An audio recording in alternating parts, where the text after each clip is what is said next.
kupitia Al-Khair Online TV. Naam, alhamdulillahi rabbil alamin, wassalatu wassalamu ala rasulillahi sallallahu alayhi wasallam. Rabbi shrah li sadri wa yassir li amri wahlul 'uqdatan min lisani yafqahu qawli, amma ba'd. Ama baada ya kumshukuru Mwenyezi Mungu na kumtakia rehma na amani kiongozi wa umma mtume wetu Muhammad sallallahu alayhi wasallam, pamoja na sahaba zake na ahli zake na wote watakaoshika mwenendo wake mpaka siku ya malipo.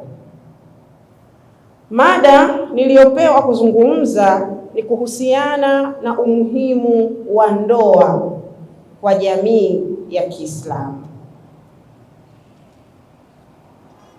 Kwanza kabisa, sote tunapaswa kufahamu kwamba ndoa ni ibada. Ni ibada kubwa, ni ibada nzito, ni ibada ambayo Allah subhanahu wa ta'ala anaipenda na anairidhia. Kutokana na uzito wa ibada hii, mtume wetu Muhammad sallallahu alayhi wasallam anatuambia katika hadithi, man tazawaj, mwenye kuifunga ndoa, kadistakmala nisfu dinik, anatimiza nusu ya dini yake. Falyattaqillaha binisful baqi, basi na amche Mwenyezi Mungu kwa nusu iliyobakia. Ibada hii ya ndoa ndiyo ibada ya mwanzo ambayo Allah subhanahu wa ta'ala alimpa baba yetu Adam baada tu ya kuumba. Baada ya kuumbwa Adam, Allah alimuona baba yetu ni mpweke, kwa akamuumbia mama yetu Hawa kama mkewe. Na hili analidhihirisha mwenyewe Allah subhanahu wa ta'ala katika surati Nisa, sura ya 4 aya ya kwanza.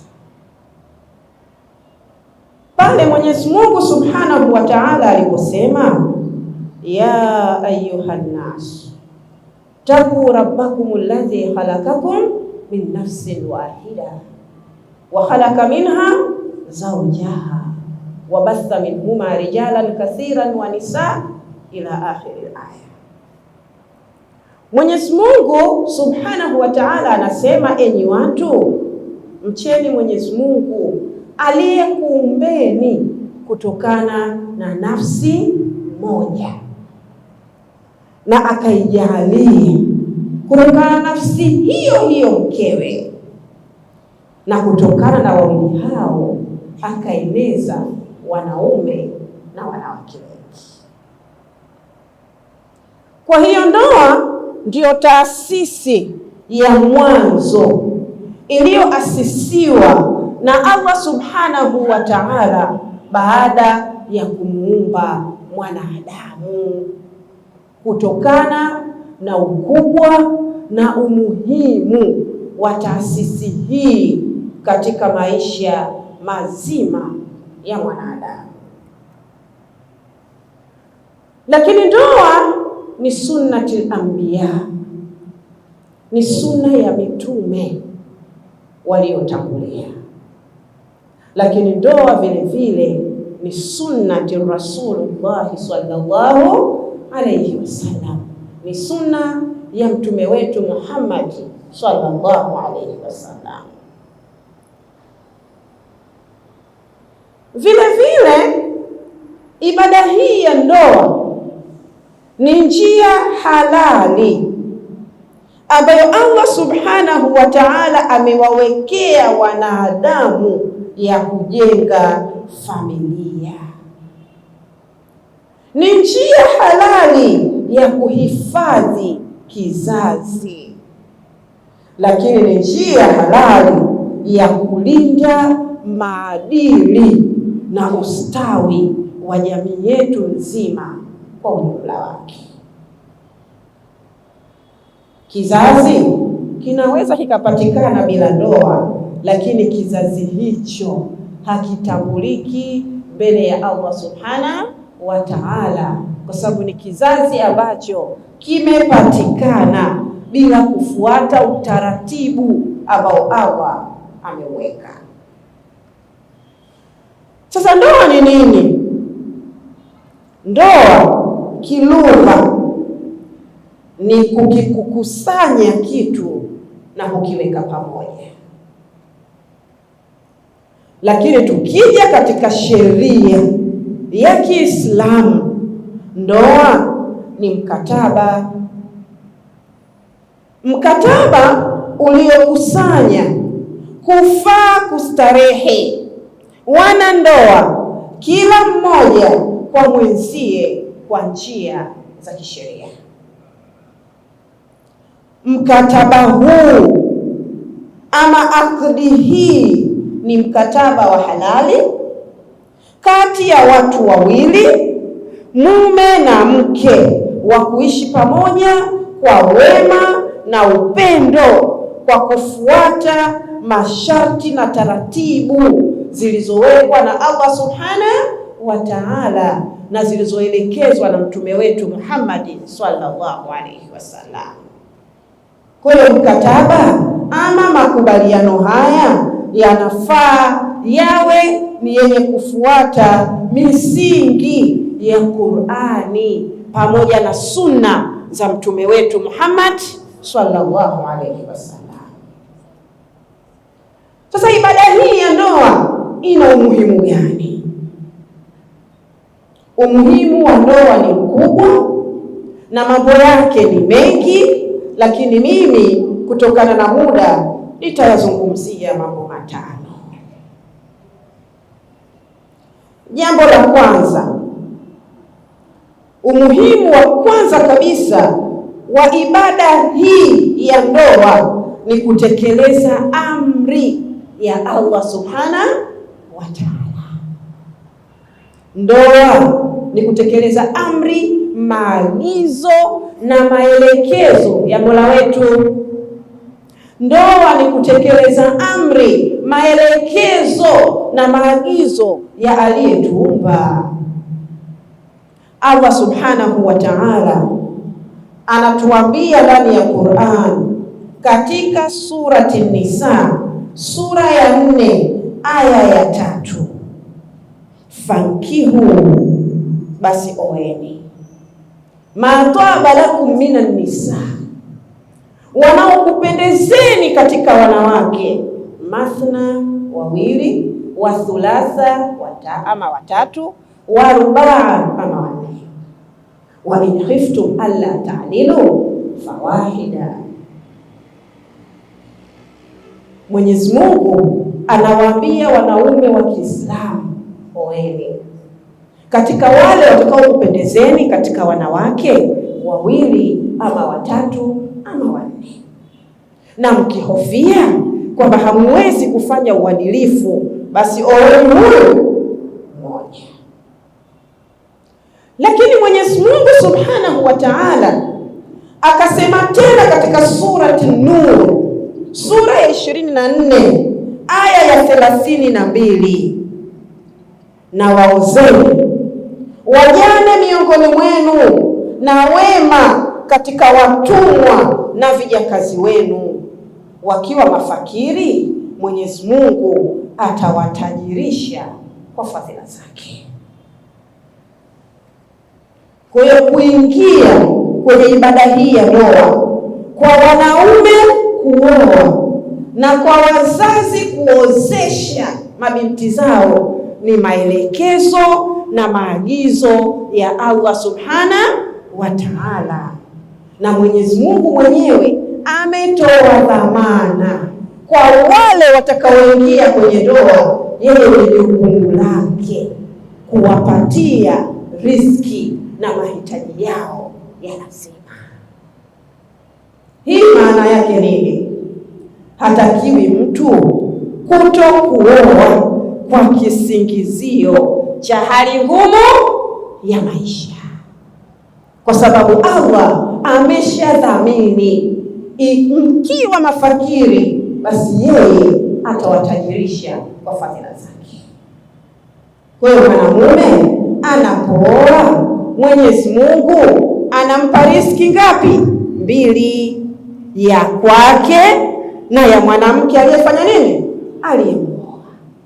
Na kadri anavyopata watoto, Mwenyezi Mungu anamuongezea, kwa sababu sasa inatakiwa ipitie kwake riziki yake ya mkewe pamoja na watoto walioruzukiwa na Allah Subhanahu wa Ta'ala. Lakini umuhimu wa pili wa ibada hii ya ndoa ni kulinda maadili na kujiepusha na uzinzi. Mwenyezi Mungu Subhanahu wa Ta'ala ametutaka Waislamu tuoane ili kupitia ndoa tupate sehemu halali na sehemu salama ya kukidhi matamanio ya nafsi zetu. Kwa kupata sehemu halali na sehemu salama ya kukidhi matamanio ya nafsi yetu, itakuwa ni sababu ya kulinda maadili kwa kuepusha jamii na dhambi kubwa na mbaya ya uzinifu. Dhambi ambayo Mwenyezi Mungu ameikemea si kufanya bali hata kuikaribia. Lakini Mwenyezi Mungu akaiwekea adhabu kali kwa mwenye kuifanya dhambi hiyo. Mwenyezi Mungu anasema katika surati Bani Israil, surati Israil, sura ya 17 aya ya 32, wala takrabu zina innahu kana fahisha wa saa sabila, msikurubie zinaa kwani hiyo ni uchafu na ni njia mbaya kabisa. Na ni kweli zinaa ni uchafu na ni njia mbaya. Zinaa inaleta ufakiri, zinaa inaleta maradhi, zinaa inavunja heshima ya mtu, zinaa inamdhalilisha mtu mbele ya watu. Unaweza kukuta mtu anaheshimika katika jamii, lakini ukimzungumzia watu wanakwambia yule ana lolote. Kwa nini wanasema hana lolote? Kwa sababu wanamjua nyendo zake. Ana nyendo kinyume na maadili aliyoyaweka Allah Subhanahu wa Ta'ala, kwa heshima yake inavunjika. Kutokana na ubaya na uovu wa jambo hili, Mwenyezi Mungu ameliwekea adhabu kali sana. Adhabu ya mzinifu ambaye hajaoa wala hajaolewa ni kupigwa bakora 100. Lakini adhabu ya mzinifu mwenye mke, mzinifu mwenye mume ni kupigwa mawe mpaka kufa. Hii ni adhabu nzito sana, inayoonyesha namna gani ambavyo Allah Subhanahu wa Ta'ala anavyochukia dhambi hii ya uzinifu. Kwa hiyo ndoa imewekwa ili ituzuie sisi wanawake wa Kiislamu na wanaume wa Kiislamu kujiingiza kwenye balaa hili kubwa linalomchukiza sana Allah Subhanahu wa Ta'ala, balaa la uzinifu.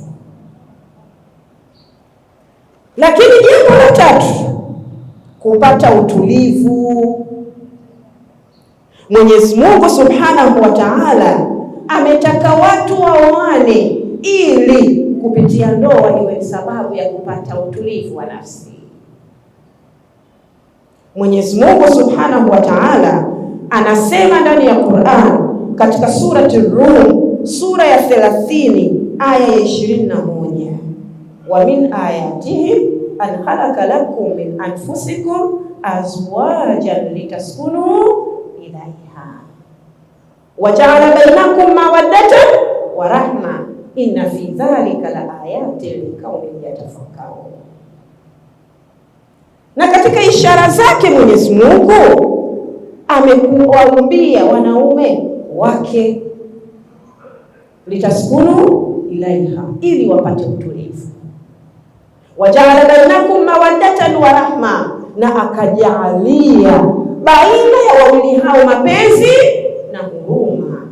Mama zangu, mapenzi na huruma katika ndoa yanaletwa na Allah subhanahu wa ta'ala. Ndiyo maana wako watu waliozeshwa bila ridhaa zao na wazazi wao, lakini wakaishi kwa mapenzi yaliyokuwa nini? Makubwa kabisa, mpaka wakazeshana. Kwa sababu Allah baada ya kuwa mmeshaingia kwenye ibada hii, yeye ndio analeta mapenzi na huruma baina yenu, ambayo haya mapenzi na huruma ndio yanakuwa ni sababu ya kuleta utulivu. Unapompenda utamfanyia mazuri, unapompenda utamjali, unapompenda utamthamini, unapompenda utamhurumia. Mapenzi ndio yanayomfanya mke aweze kumfanyia mumewe mambo mazuri, ndio yanayomfanya mke ajipambe kwa ajili ya mume wake, ndio yanayomfanya mke akae jikoni kumpikia mumewe chakula kizuri, ndio yanayomfanya mke atumie mikono yake kumfulia, kumnyoshea na kutengeneza nyumba katika mazingira mazuri, ambayo yote hayo yakifanywa yanamfanya huyu mwanamume afurahi, aridhishwe, apate amani ya nini? Ya moyo. Na hapo ndipo utulivu unapoweza kupatikana. Na kawaida kabisa katika maisha ya ndoa, mapenzi yanapoondoka, ndoa inapoteza dira na mwelekeo. Ukimsikia mwanamke anamsema mumewe vibaya, ukimsikia mwanamke anamtaja mumewe kwa ubaya, ukimwona mwanamke amemsefu vibaya mumewe kwenye simu yake, jua mapenzi yameshaondoka. Yanapokuwepo mapenzi, hayo hayawezi kufanyika. Siku moja nilikuwa nimekaa karibu na mtu, alafu mumewe akapiga simu. Yaani jina lililokuja kudisplay pale kwenye screen, shida yangu. Kwa hiyo mume ameseviwa nini? Shida yangu. Kuna mapenzi hapa? Kuna watu wamewasevu waume zao ATM machine. Kwa hiyo kazi yake ni kuchukua nini? Hela tu. Kuna mapenzi hapo? Hakuna. Yanapokuwepo mapenzi, ndipo na huruma inapoweza kupatikana.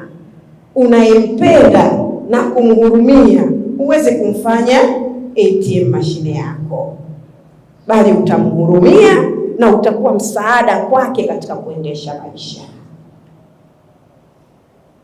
Ama jambo la 4, kuhifadhi kizazi. Mwenyezi Mungu Subhanahu wa Ta'ala ametaka watu waoane ili kupitia ndoa waweze kuzaliwa watoto.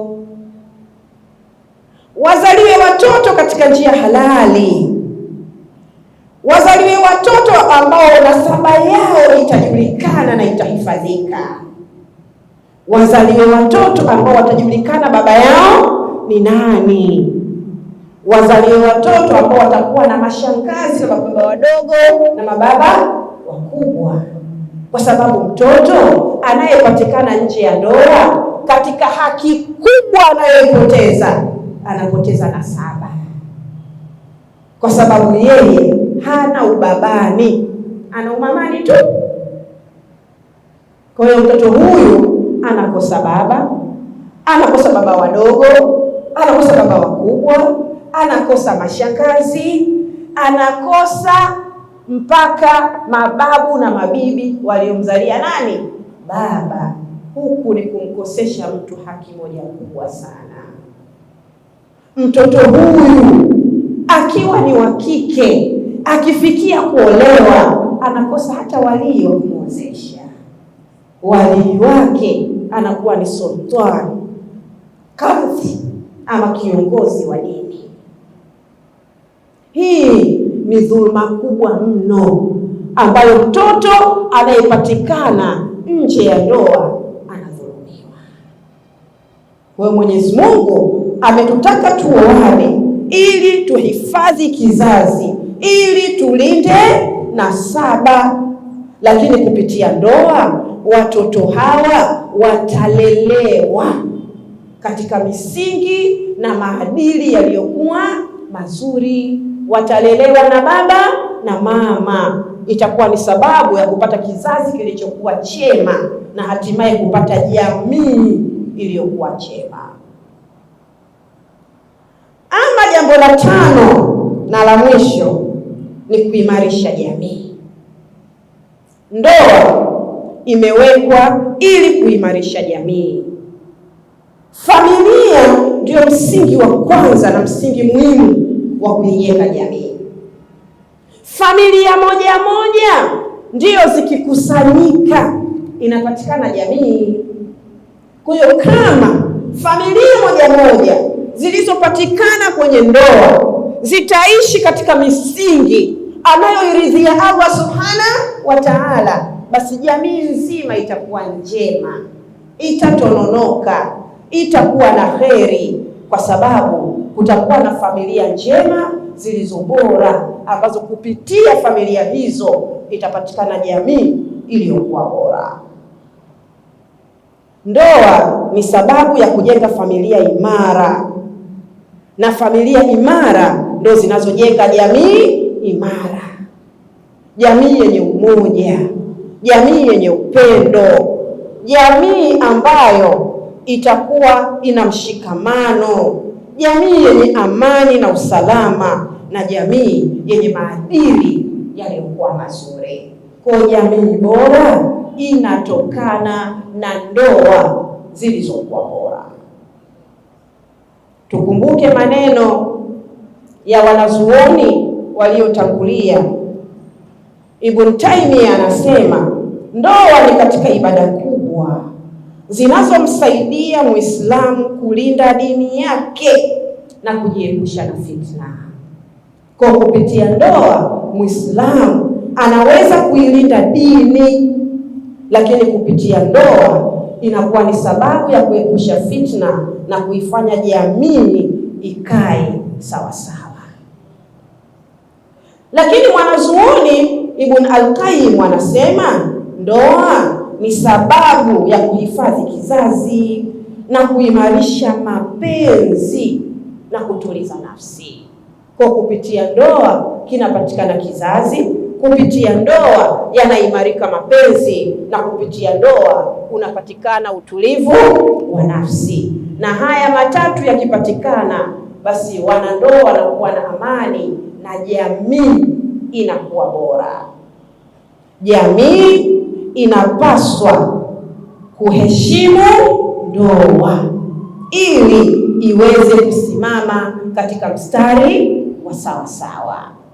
Ndoa zinapokosa kuheshimiwa na talaka zikaonekana ni kitu cha kawaida, na wanawake wakaona ni fahari kuwa masingo madha, matokeo yake jamii inaharibika. Wanapatikana watoto wengi wa mtaani, wanapatikana watoto wengi waliokosa malezi, na hatimaye maadili yanavurugika. Tumuombe Allah Subhanahu wa Ta'ala aziimarishe ndoa zetu, atujalie mapenzi na huruma baina ya waume zetu, ajalie ndoa zetu ziwe na salama na amani, atupe vizazi vilivyokuwa vizuri na atulindie vizazi vyetu. Wa ilahuna yakfi an yufikakum ala kulli khair, ana wa antum bi khair. Wassalamu alaykum wa rahmatullahi wa barakatuh.